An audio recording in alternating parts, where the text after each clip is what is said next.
Okay, this week we have an envelope from Paizo. This envelope is your sort of standard 9 by 12 envelope, and I'm not going to need to use any sort of tool to open it up. It's just a simple tear, and here we go.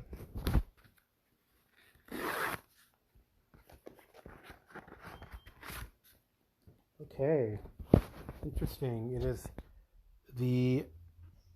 It is number 3, part 3 of 6 of the Bloodlords Adventure Path Field of Maidens.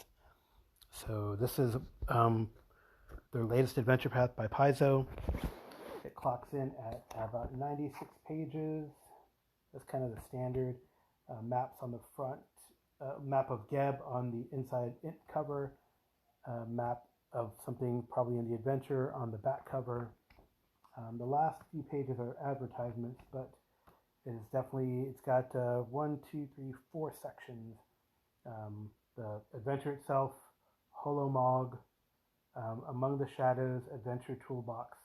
So I wonder if they're going back to, Holomog looks like it's a gazetteer of some sort, and Among the Shadows is ecology of something. So it looks pretty cool. Bloodlords Field of Maidens. Maybe what I'll probably do is review the adventure path in its entirety of what I have so far. There might be another one in the pile, actually. Number 4 may have come out already, or maybe it's on its way. Anyway, I guess I'll look at the first 3. This is part 3, Field of Maidens.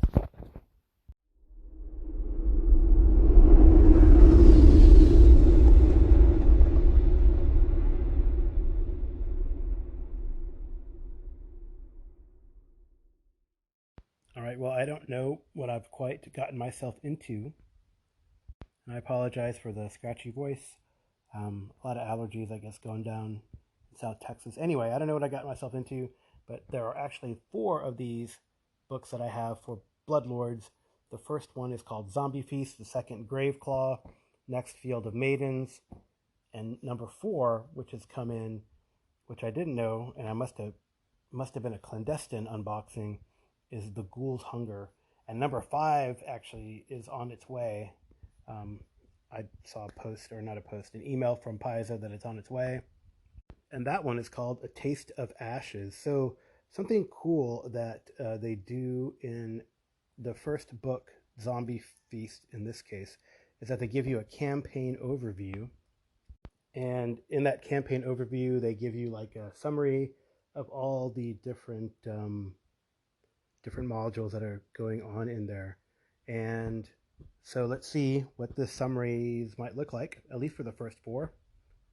But I will first say that what is interesting and intrigues me about this adventure path is it takes place in the undead populated nation of Geb, which is apparently the principal food exporter to many nations throughout the Inner Sea. This is in the Pathfinder world of Golarion.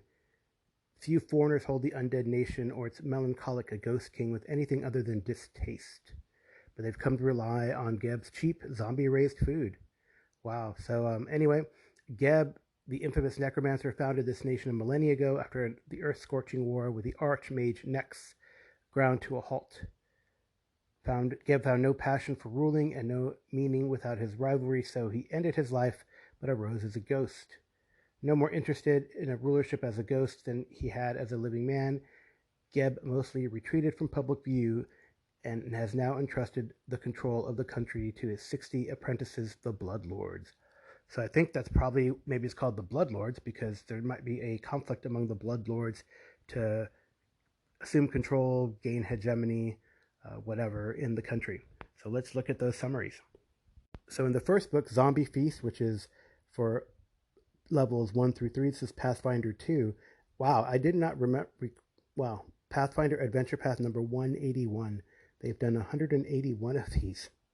I don't know if I should feel bad that I'm a legacy subscriber. I subscribed to the first Adventure Path, Rise of the Rune Lords, way back in, I don't remember. some, I don't know how long ago it would be. Let's see, 181 divided by 12. All right, so that's like about 15 years of Paizo Adventure Pass. That's pretty impressive. So I'm going to try not to give spoilers as I look through these, but it looks like the first one, Zombie Feast, the characters get a mission from a Bloodlord named Berlin Haldoli. That is not really a spoiler. That's the premise of the mission. And you have to engage in a mystery, which is kind of nice. Again, this typical Adventure Pass Paizo, they start in a town, small town. The town is called Grey Dirge, and there is some disruptions in the growing of the crops of the zombie worked farms around Grey Dirge. So then the player characters try to solve this mystery, and then that apparently will lead to the next adventure path, if all things go well, called Graveclaw. And here the adventurers are on the hunt for a hag coven called the Graveclaw, and they got to track him down around the nation. I'll have to look in that in a second, but let me check out Zombie Feast here. Wait, no, I'll just give the summaries and then go back, because there's like some typical ways that these adventure paths go, which has been a criticism. In Field of Maidens, the characters right, they go to the next, maybe the next. So it's interesting. Actually, I thought it's cool. So I thought it was gonna be like, zombies and ghouls and increasing number, increasing I guess power of undead that you have to fight. And I'm also wondering, because they had the Book of the Dead, and this is a nation of undead, so I'm actually wondering if the player characters are, or it's strongly suggested that they play ancestries from the Book of Death, which, you could be a skeleton, zombie, ghoul, etc. I don't know. I might have to look up the player's guide and see if that's the case. So anyway, in Field of Maidens, they keep following the mystery, apparently, and it leads to more powerful undead. And then in the Ghoul's Hunger, they learn more plans, in theory. And, right, so it looks like they start meeting more and more powerful people in the country. Since you know that there are bloodlords in the country, these necromancers, it's probably going to be more and more powerful necromancers. I wonder if that's interesting too, because if they are like, right, if they're undead, can they be controlled then by these necromancers, or how will that work? So, Taste of Ashes and the Ghost King's Rage are the last two, and I don't know, maybe if there's interest, I will, when I get those books, I'll open them up and talk about them. But something that's interesting, there's like a typical way, and it seems already like Zombie Feast starts out in the typical Pathfinder adventure path fashion. You start in a small town and you investigate the mystery in the small town, and it leads to the bigger conspiracy. So hold on, let me see if usually there's like a big dungeon crawl at the end of the first book, but let me see if there is in this one. Well, maybe they've learned their lesson. It's not a really big dungeon for the conclusion, which is nice. So it looks like it's a pretty cool conclusion that you track down the mystery and then go on to the second one. So let me see in Graveclaw, probably, if it's typical Paizo adventure path fashion, you'll have some sort of wilderness point crawl. I am partially correct. It definitely is a hunt through Geb for whatever the Graveclaw is. And what I think is also cool, I don't see a lot of big dungeons that you have to go onto. It looks like small encounter sites, which is nice. So like, the equivalent of a 2-room dungeon for an encounter, and that's pretty cool. So Graveclaw, it is for 4th through 7th level characters. So you'll get to level 4 by the end of Zombie Feast, and then in Graveclaw you'll climb to 7th level, and then you go on to, I guess, Field of Maidens. And what's interesting about the Field of Maidens, it is a geographical location in Geb, and it is a place where there is this field of petrified warrior women, and I guess that's where you're going to go. So let me see. Now I think it's the big dungeon. The Field of Maidens location site's got to be where the big dungeon is. Let me check. I still don't see the big dungeon, which also is good, actually, for me. Again, smaller location sites with not, tons and tons of rooms and things to, kick down the doors and go through, which I think is good. There's smaller location sites. It looks like there's a lot of interesting role-playing opportunities as well as I look through the books. The cover itself is pretty evocative. It looks to be like a Medusa in full armor. So I think if you stare at it too long, you might get stoned. I don't know. And then on the back, they have like a cover of some action thing that's going on in the book, where the players are interacting with the petrified warrior women up from the field of maidens. Um, let's see what else is interesting. So in depth, what is a typical? I'll go through here in like a typical Paizo Adventure Path book goes. Like I said, it's like I mentioned earlier, it's 96 pages. But in the first part of it, from the half of the book, from 2 to page 48, is the Field of Maidens. It is the actual adventure, and then it has something Holomog, which is a country. I guess it's a neighboring country. It seems to be among the shadows is, I guess, some sort of ecology about seemingly about shadow creatures, possibly. And then finally, like the adventure toolbox from page 74 to 90, probably till 94 or so. It has player rules, some magic items, spells, special materials, then new creatures. Then it also, which are pretty interesting, it looks like. Some of these creatures, I guess, are the first time that they've put them into, or maybe they seem like they're variants of creatures like Agathion, Archon, Azatas. I think they probably put them already in Pathfinder 2. It would seem that they would, but maybe variations of those 3 extraplanar species. And then finally, they have NPCs at the end. Grace, the Rhino, Owano, Karinza, and Lasheli Aminda. But I guess you'd have to play the adventure to figure out who those people are. So the module itself is by Jenny Jarzabski. I don't know what other credits Jenny Jarzabski has, but it looks to be pretty interesting. The Field of Maidens, a book here, and it lies along Geb's southern border, studded with the petrified invaders from centuries past. So it's like you kind of trek through these badlands. So instead of doing a point crawl across the nation, you do like a point crawl among these badlands, and you're trying to solve the mystery that you started in the beginning. And it looks like, I don't think you have to play undead because I see like the iconic player characters on the covers. So pretty interesting.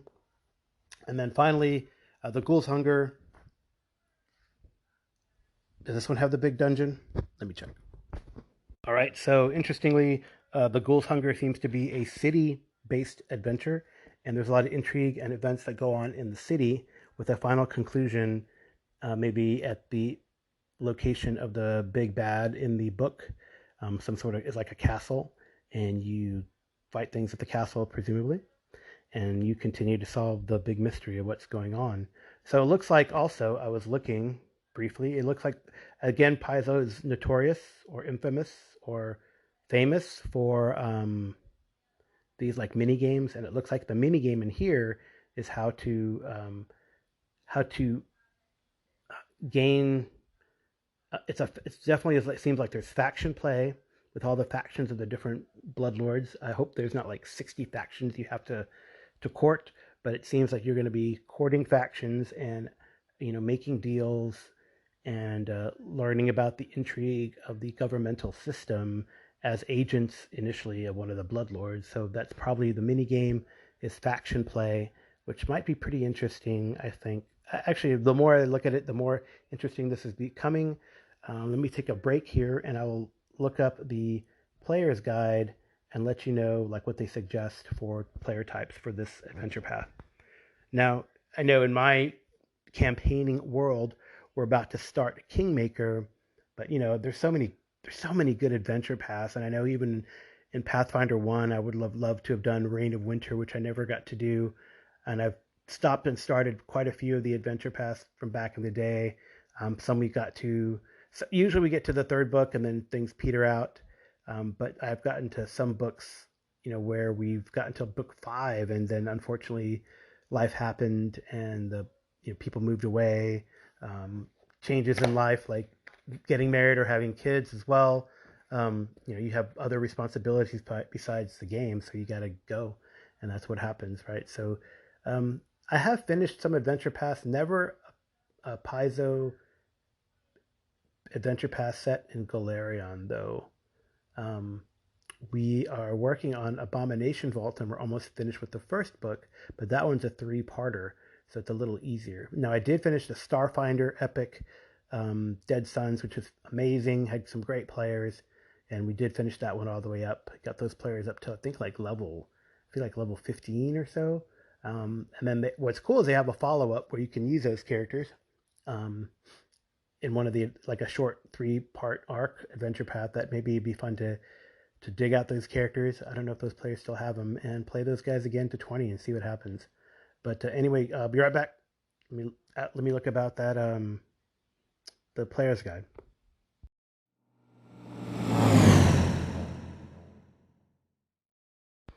Okay, so looking at the player's guide for the Bloodlords, you have several sections.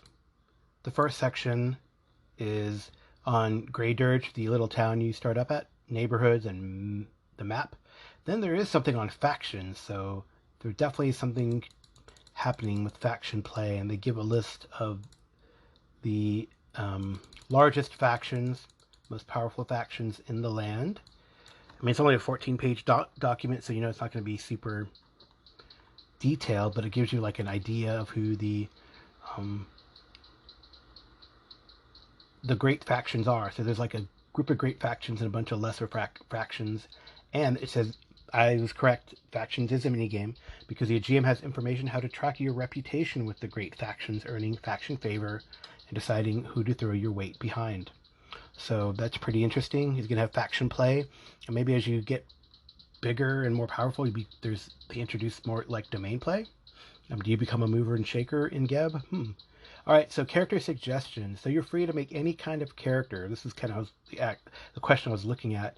You and your friends will be taking the roles of troubleshooters in a land ruled by evil undead. You aren't crusaders seeking to quash the dead or topple the nation's power structure, maybe, but you instead work within the existing structure, and as you work up to become Bloodlords yourselves, support it. So actually, it seems that it would be not a bad adventure path for like a non-good party, maybe even an evil-ish party, because it seems like you're not trying to destroy everything and become a chaos edgelord, but you're trying to work within the existing structure. You will make some compromise, etc. But although you work with, it says here, although you work with evil people, you don't have to be evil alignment and play the campaign. In fact, good characters might enjoy balancing the wickedness around them with a desire to do what they can for the people. You won't be tasked to commit overly evil acts like torture or wanton arson, and most of your enemies won't be angels and paladins. They'll be anarchists, rival undead, and other evil creatures that good and neutral characters can fight. So in short, Geb is lawful evil. The more steps your alignment is removed from lawful evil, the less your character is suited to be likely for this campaign. So then ancestries, they give you a bunch of different ancestries, a bunch of human ancestries, Kelshites from Katapesh, Kadir, Mwangi, west to the Barrier Peaks, where that thing landed. No, wrong Barrier Peaks. All right. They're also Voldrani from Jammerley, which is kind of cool, across the Obari Ocean. Halflings are the nation's second most populous ancestry. There are many Jark halflings. The dwarves are common in Geb, so Kulinet dwarves. There's a lot of different ancestries. Elves, gnomes, and goblins are less well known, but they won't cause alarm. There's also small bands of catfolk and gnolls. So the most common versatile heritages are Damphirs and changelings, so vampires and hags inhabit, and of course plain touched would be their two tieflings, Ganzi. Playing an undead, so there's a percentage of population that are undead. So it's a great opportunity to try an undead player character. There's a skeleton ancestry in the Book of the Dead, and skeletons raise no more eyebrows in Geb than humans do. So interesting. So I guess I suggest that, but I don't. There's also ghost ghouls, mummies, vampires, or zombies from level 1, but they don't suggest that. They say ask permission from the GM. But if your character doesn't start out as undead, you might become one later. Uh-oh. Well, that's a warning, I guess. to bring out. But pretty cool classes. It's illegal to use positive energy in Geb, other than, and the most common source, of course, is heal spells. So, interesting. That's pretty interesting. So there is some caveat. Necromancy is widely used. A lot of exciting action. So many martial classes would be great. So champions, you could be a lawful evil champion. Might be a better choice. Druids are not likely to have much of a satisfying wilderness experience, but an urban-friendly druid might be okay. Clerics are a good class choice, but there also might be the worst. So Urgathoa is the most widely worshipped deity. He's an evil deity. The neutral deities might be okay. Let's see what else. Arazni might be one too, because of the Arazni's relation to Geb. So, but probably a good with the most other neutral evil deities make good choices for clerics, with the exception of Pharasma, because of their wanting to destroy undead, so it wouldn't really fit. Most good aligned deities encourage vanquishing undead and don't want to work alongside, so those would be poor choices. So they give you some suggestions, which I think is good. So that's Bloodlords in summary. You got languages, backgrounds, skills, and feats. They have like a table that's strongly recommended character options. Let's see what the most interesting.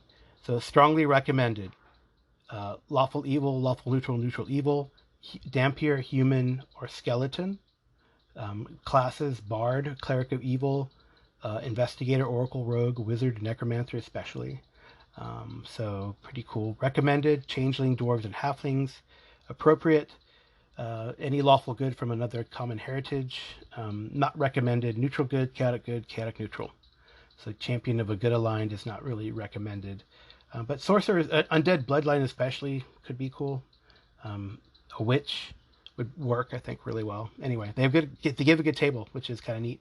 Then they have some new backgrounds for the campaign. So anyway, that's the player's guide. So I hope you've enjoyed my little delving into the Bloodlords adventure path, and maybe it's interesting, maybe it's not. Let me know. What do you think? All right, well, that's it for Mini Review Monday, the Bloodlords adventure path, or at least a brief overview of the first 4. All right, well, thank you for listening. This has been the Geomologist Presents Mini Review Mondays. The intro and outro music are by TJ Drennan. The cover clip art, well, today it's going to be one of the covers, part of the Field of Maidens, if I can find it.